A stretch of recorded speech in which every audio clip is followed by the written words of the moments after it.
고등학교 때 네. 선생님께서 성적표에 유발이라고 얼떨결에 노래를 부르고 그 이후에 싱어송라이터라는 타이틀을 받았습니다. 소풍 같은 음악을 하고 싶다. 봄 같은 음악이 되고 싶다. 살며시 사라져도 졸래가 이 길에 서 있는 이유는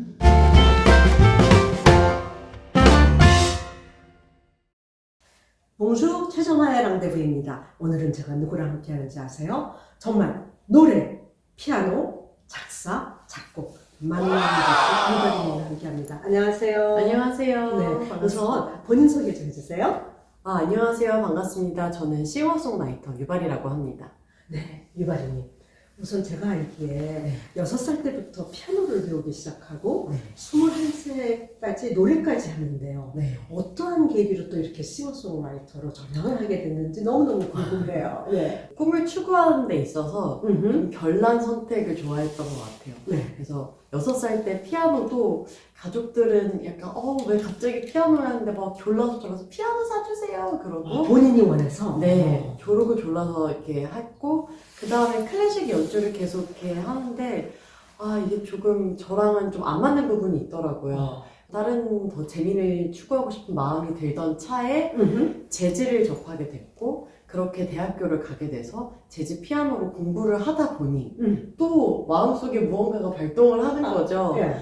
그래서 저는 장난스럽게 곡을 썼어요. 그리고 제가 주변 뮤지션들한테 저 곡 써서 제가 노래 부를 거예요 했더니 모두가 저를 약간 비웃었거든요. 그때 나이가 몇 살이었어요? 그때가 20살? 네. 아. 대학교가 이제 다 졸업할 때쯤 제가 학교를 일찍 가가지고 졸업할 때쯤 그런 얘기를 하니까 모두들 막 말도 안 돼 이렇게 했는데 네. 제가 그걸 또 어딘가에서 공연을 하고 싶은 마음이 무작정 들어서 여기저기에 그 비디오를 보냈는데 그게 EBS에서도 어떤 거에 당선이 되고 그리고 어떤 영화제 어떤 그 음악 시상에도 당선이 된 거예요. 근데 그러면서 얼떨결에 노래를 부르고 그 이후에 싱어송라이터라는 타이틀을 받았습니다. 근데 본인은 겸손하게 이렇게 얼떨결이라고 얘기하시지만 제가 보기에는 막 드디어 그 본인의 재능이 끼와 함께 만나갖고 폭발한 것 같아요. 그럴 수도 있을 것 같아요. 그렇죠. 네. 사람들은 또 금방 또 그걸 알아주기 시작했고. 네.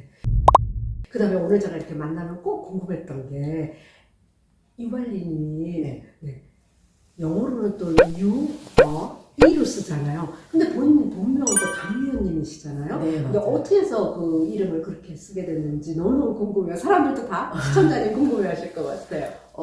저의 음악명은 유발인데요. 두 가지 버전이 있어요.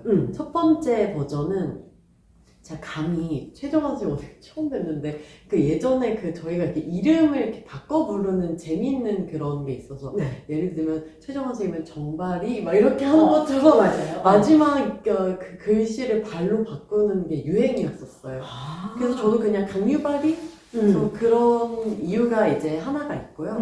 두 번째는 이제 초등학교 때 수학여행을 갔나 그랬는데 제가 발가락이 이렇게 개구리처럼 이렇게 다 벌어져 있어요. 네. 친구들이 그냥 유연이 발 못생겼어요. 유연이 발 못생겼어 하다가도 유발이가 됐어요.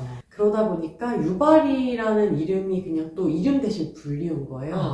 근데 이게 어느 정도로 너무 많이 불리웠냐면 고등학교 때 선생님께서 성적표에 유발이라고 제 성적을 입력하실 정도로 강유연이라고 안 쓰고 유발이라고 선생님이 입력하시잖아요. 그러면서 모두가 저희 부모님, 선생님, 친구들 다 유발이라고 불러서 음악 할 때 그냥 자연스럽게 유발이로 하게 됐어요. 근데 너무너무 독특하고 좋아요. 그리고 그 유발이의 소풍 2010년에 거기도 정말 많은 사람들이 얘기를 하고요. 또 유발이의 소풍을 통해서 유발이님을 알게 되었다는 사람도 제 주위에도 많더라고요. 그래서 거기에 대해서 좀 얘기 좀 해주세요. 제가 이제 유발이라는 이름으로 제 곡을 써서 어디에 이렇게 등록을 했는데 다들 합격했으니 오세요. 팀 이름이 뭔가요? 이러시는 거예요. 팀 이름? 그래서 저는 아직 그런 이름이 없는데? 빨리 지금 자막 넣어야 돼요. 팀 이름을 말씀하세요. 그러는데 저에게는 이 노래를 만들어서 부르는 이 싱어송라이팅이 정말 가벼운 소풍의 마음이었거든요. 그래서 소풍. 네, 그래서 저는 유바리의 소풍이요? 이렇게 즉석에서. 네. 근데 그러고 났더니 정말 이것이 이 이름이 저에게 다 와닿아서 소풍 같은 음악을 하고 싶다. 봄 같은 음악이 되고 싶다. 누군가에게 가볍고 좀 살랑살랑한 음악이 되고 싶다 해서 네, 그렇게 몇 년 활동을 했습니다. 또 한국에서 쭉 이렇게 활동을 하시다가 네. 2015년에 마지막으로 그 유바리의 소풍을 하고 네. 그 다음에 이제 프랑스로 떠나는 것 같아요. 네. 어떠한 계기로 또 이렇게 유학을 결심하게 됐는지요? 프랑스에 대한 막연한 동경이 평범하게 있었어요. 에펠탑, 와인, 프랑스 영화, 문화, 책 막 이러고 있다가 제가 활동을 계속 하다가 잠깐 나가던 라디오들이 다 멈추고 하면서 갑자기 한 20 며칠에 휴일이 생긴 거예요. 근데 저도 모르게 다음날 파리행 표를 끊었어요. 세상에. 그러고 그냥 그 30일 여간, 한 달 여간 보통은 이제 여행 가면 여기저기인데 저는 파리에만 있었거든요. 나는 이곳에 와서 한 시절을 살아야겠구나. 그게 내가 원하는 길이구나. 왜냐면 그전에는 그냥 재즈 뮤지션으로서 뉴욕에 가려고 준비를 하고 있었거든요. 근데 이제 그때 무언가 알 수 없는 뭔가 어려움들이 여기에선 그냥 없는 거예요. 그치. 그래서 그렇게 마음 먹고 조금씩 준비를 해서 네, 15년에 가게 됐습니다. 그러면 그때는 결혼을 했어요? 안 했어요? 결혼을 하고 결혼식을 하고 직후에 떠나게 됐죠. 2018년에는 The Voice 그 프로그램에 출연을 한 걸로 지금 너무 유명한데요.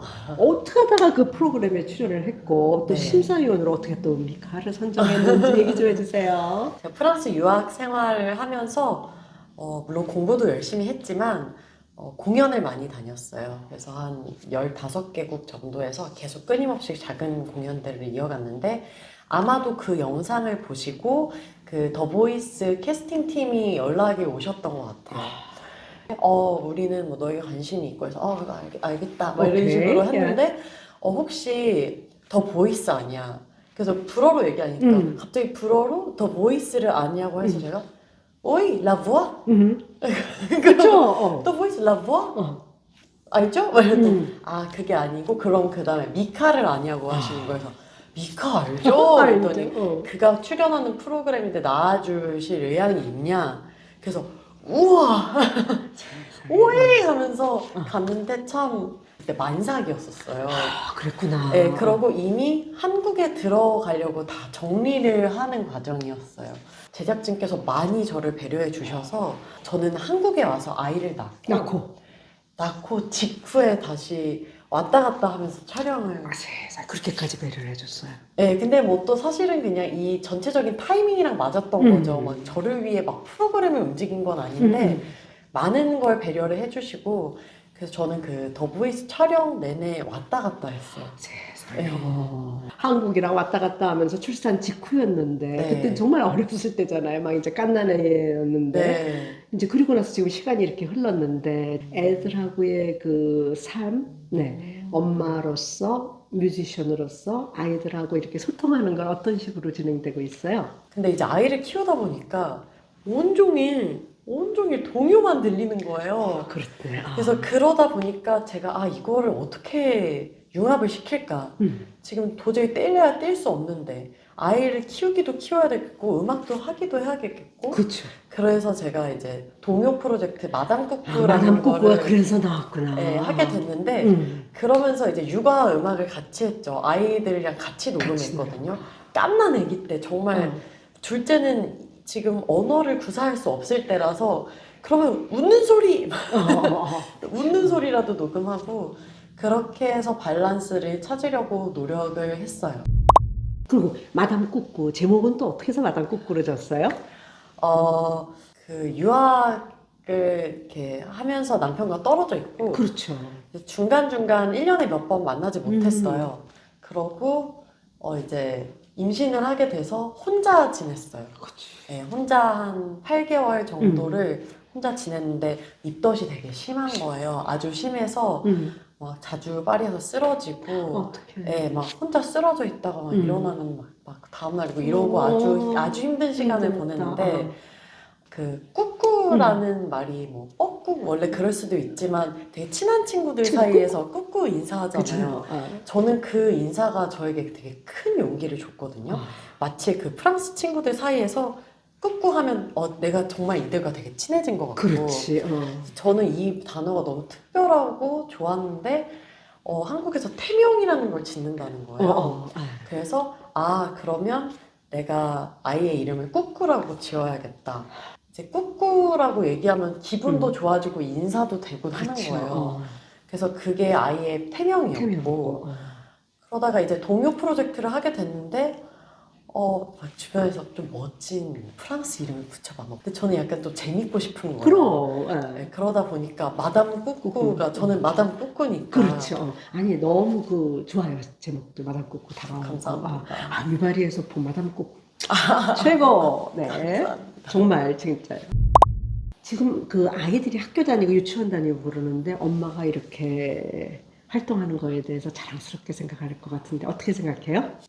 이렇게 아이들은 이렇게 막 저희 엄마가 자랑스럽습니다 이러고 얘기를 안 해주더라고요. 그래서 약간 가끔 그럴 때 보여요. 막 저희 엄마는 음악해요. 막 가끔 그렇게 얘기를 하기도 하고 저희 엄마 노래 불러요.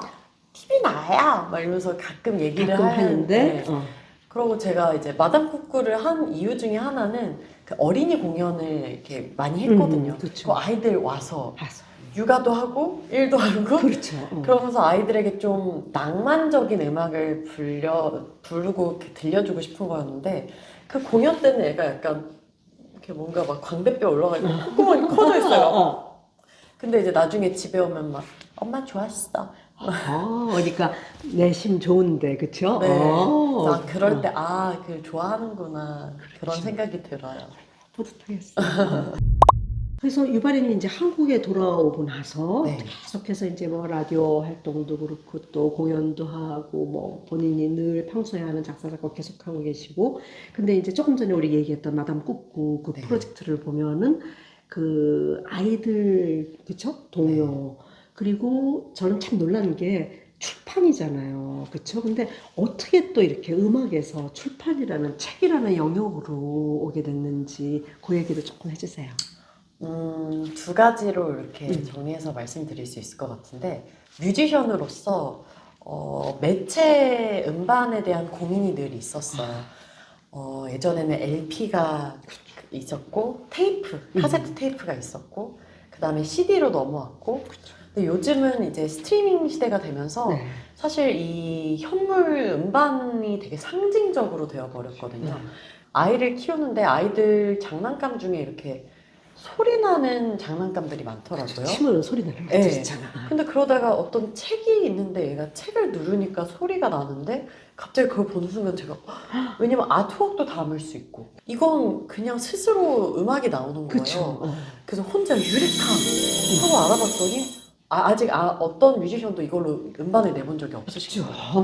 그래서 사운드북으로 내게 된 게 뮤지션으로서의 생각이었고 엄마가 무슨 노래 틀어줄게 하면서 틀는 게 아니라 자기가 자발적으로 이 음악을 들으니까 놀이처럼 음악을 들을 수 있고 엄마 입장에선 이게 또 장난감이면 약간 우리 애가 장난감을 갖고 노네 이러는데 책을 보니까 어머 우리 애가 책을 보네 이렇게 되는 거예요.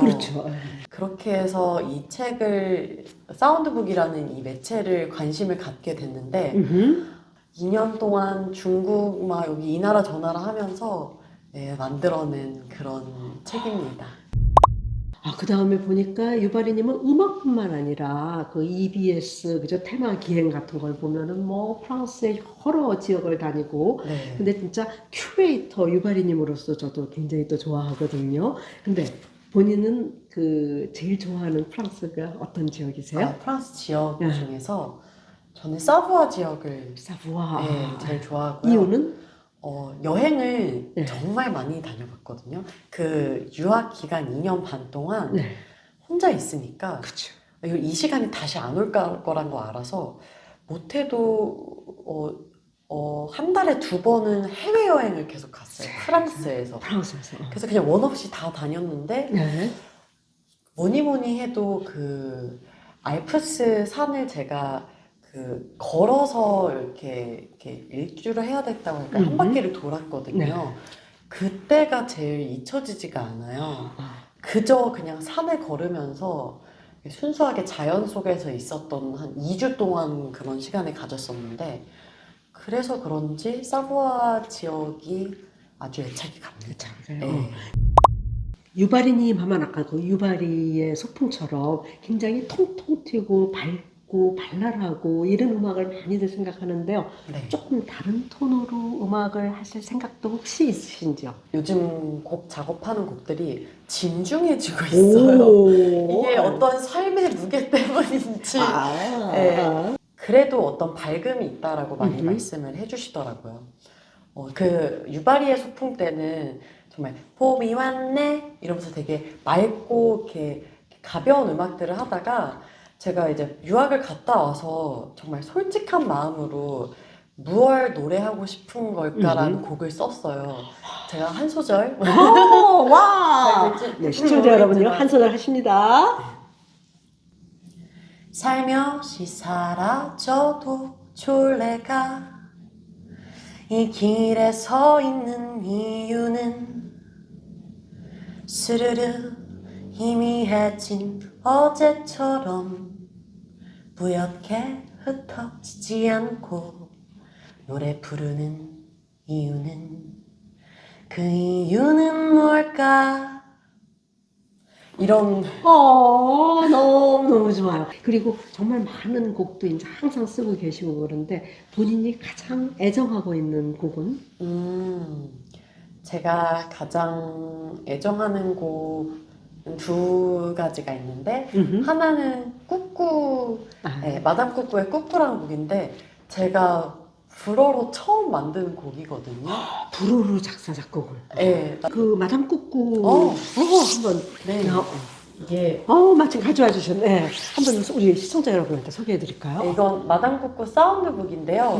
이 매체가 익숙하지 않으신 분들께는 이게 좀 어색하실 수 있는데 뒤에 이제 온 오프 제가 음향 조절까지 넣었어요. 세상. 이걸 다 직접 만든 거? 네.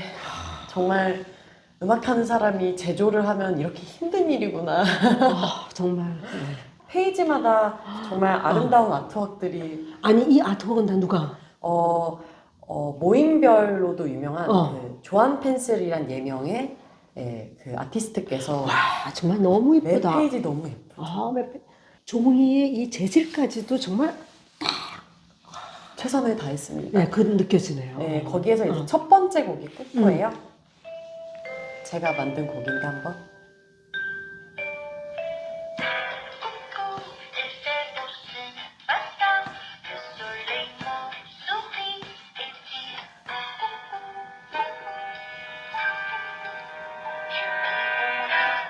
한 번 더 누르면 멈출 수 있는데요. 와, 정말 신기한 게 작사 작곡이라는 그 창작품도 대단하지만 이러한 거를 이렇게 오디오북으로. 정말 힘들었어요. 이건 아무나 하는 거 아니에요? 제가 장난스럽게 어떻게 얘기하냐면 첫째를 낳고 둘째를 낳고 셋째를 낳고 넷째를 낳고. 네, 이 곡은 제가 원래 이 동요 프로젝트를 시작할 때 그 친애하는 가장 친한 김창완 선생님, 저는 아저씨라고 하는데요. 창완 아저씨한테 많이 상의도 하고 했는데 아저씨가 싱어송라이터가 곡을 써야지 이러시는 거예요. 저는 원래 기존 곡들로만 하려고 했었어요. 그래서 맞아, 곡을 쓸 수 있겠네? 그래서 이 곡을 쓰게 됐거든요. 아이를 생각하면서. 그게 이제 꾸꾸라는 곡이고요. 2번째 곡은 유바리의 소풍의 선물이라는 곡인데요. 그 곡은 제가 이제 외할아버지가 지금은 돌아가셨는데 외할아버지가 평생 앞을 못 보셨어요. 근데 되게 음악적으로 되게 많은 악기를 다루시고 하셔서 할아버지가 좀 아프실 때 할아버지를 위해 선사한 곡이고 감사하게 김창완 아저씨가 같이 불러주셨어요. 듀엣으로. 근데 또 때마침 그 곡이 나오고 할아버지가 참 몇 해 되게 건강하셨어요. 곡이 나온과 함께 막 생기도 찾으시고 막 그러시다가 저희 곁을 떠나셨는데 그래서 그 곡을 꼽습니다. 진짜 그 두 곡 모두 진짜 참 그 의미가 대단하네요. 네. 그리고 그 2022년에 이제 마지막 우리 또 앨범이 나왔잖아요. 네. 앞으로의 계획은요? 앞으로의 계획은 마담 꾸꾸 활동으로 또 몇 년간 열심히 했었거든요. 그래서 유바리로서 싱어송라이터로서 앨범을 내려고 내년에 풀 앨범, 올해는 이렇게 싱글 곡들 해서 준비를 하고 있고요.